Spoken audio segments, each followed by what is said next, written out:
What is going on, guys? Today we are looking at Cannavaro, the base 87 centre-back, and unfortunately for him, in the new meta, he is not lengthy. That being said, old gen are going to have a whale with this card. He is normally so good in this game, and the pace, even the height, doesn't necessarily deter you from putting him in your position that you want. In general, with Cannavaro, he just is quick, agile, gets the ball, makes the tackles, makes the headers as well, which 5'9", never count him out. A World Cup winner, a captain of the generation. What a player this guy was in general, and honestly, a fantastic addition to the centre-back lineup. Like I said, unfortunately, the lengthy meta will kill this guy to start with, and then obviously as we go forward he may get better and better depending on how the patches work, how the game progresses. But this card is normally fantastic. We've got great pace on him, defending's high, good amount of physical, the agility balance is there, not necessarily the passing, but we can look past that. We have gone for the shadow, which will obviously give him a nice +8 on that pace, taking it to 90, as well as giving him 96 defending, turning him into a 90 overall centre back. We're going to just show you the best stuff with him. Solid player on the traits. Let's see what he can do. And he's also coming in at 308k. Cannavaro come and steps it out nicely. Gets the ball back. Love it. Cannavaro, deal with it. That is probably the weirdest striking slash defending kind of position to go with. We've got Isaac Torre 6'8", and then we've got Cannavaro 5'9", nearly a foot taller. I would be very interested to see if there's any headers being won in that scenario. Cannavaro, oh, misses out on that messy move. We do force him over to the wide end, which works.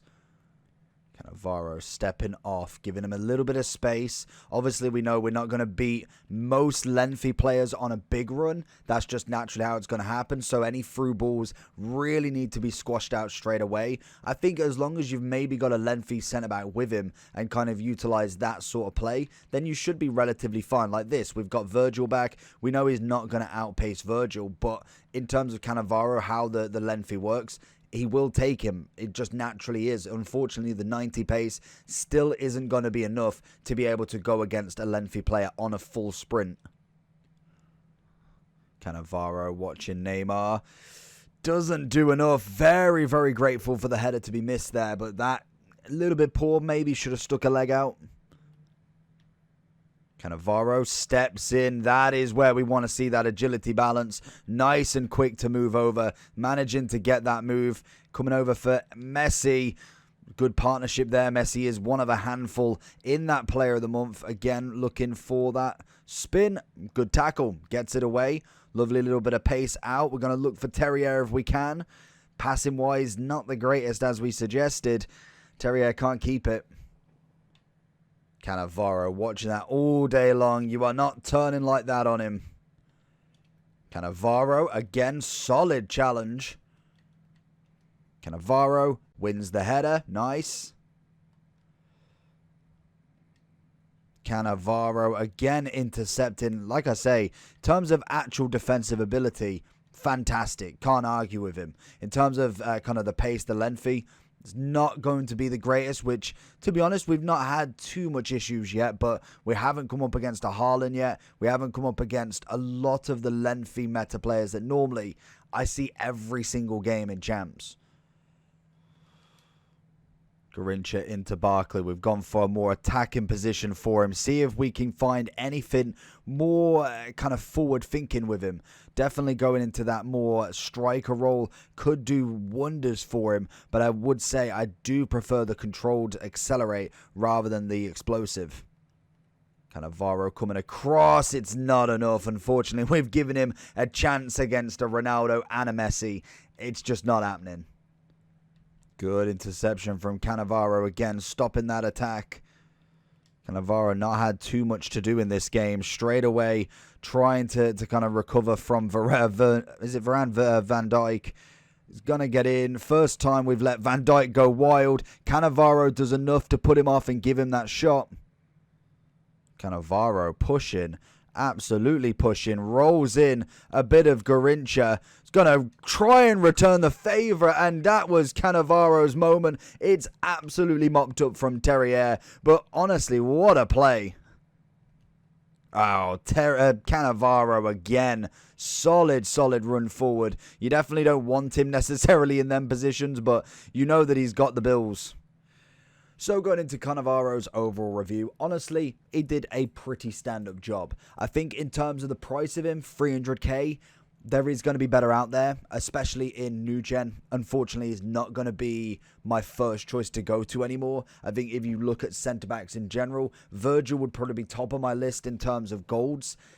Centre-backs in terms of icons will be a bit more of a different one, but in terms of gold rateds, I think Virgil's coming in way under that price right now. He's coming in at 215. So we say, for instance, it gives me 215. There's another 100k to play with. Rudiger, Militao, Kounde would be in that price. Koulibaly, Tomori's inform would be there. I think in terms of the meta and unfortunately playing, not necessarily even boring, because they've made it that you've got to have these players, otherwise it is no fun unless you are very good at the game. That again just is itself really. But in terms of what you can get icon wise, I would be a little bit interested. So if we have a look at all icons and see what sort of price range he's coming in at. We've got about 303. Next to him, you've got a Campbell who who is lengthy, in fact, from the base. You look a little bit under, there is the base Campbell. Puyol, again, is lengthy, and I think with a shadow would do really well. Again, I do think Cannavaro's defending is pretty elite as well. Also, Cannavaro's mid is obviously coming in underneath him. You've got Vidic already lengthy in both versions. There is some pretty decent centre-backs there. If we go even further underneath, Coman, pace-wise, just not going to be enough. If we look at Herrero, could have the shadow at 80-something pace. So it is a toss-up between what you actually want to play with. If you're old gen, this card's absolutely solid. His defending is incredible. The positioning is really good. The agility balance is solid. You've got a very well-rounded centre-back who can do the job. Passing-wise, a little bit on the poorer side, but that makes up for the agility balance, the high-end defending, the shadow giving him 90 pace, as well as a bit of physicality, which definitely feels more in-game. Overall-wise, old gen, I'd say he's a 10 out of 10 centre-back. I think he does everything you need him to. And then on new gen, I'd have to go 9, because I think that lengthy would be the next point onto him. And that is where if you got this exact carbon copy of a card, but put it on somebody who's lengthy, they will always be better, regardless of having these same stats 100% of the time, unfortunately. So if you did enjoy this video, make sure you do check out the rest on the left-hand side. They've been picked for you. Subscribe if you are still here or not, and I'll see you all for the next one. Peace.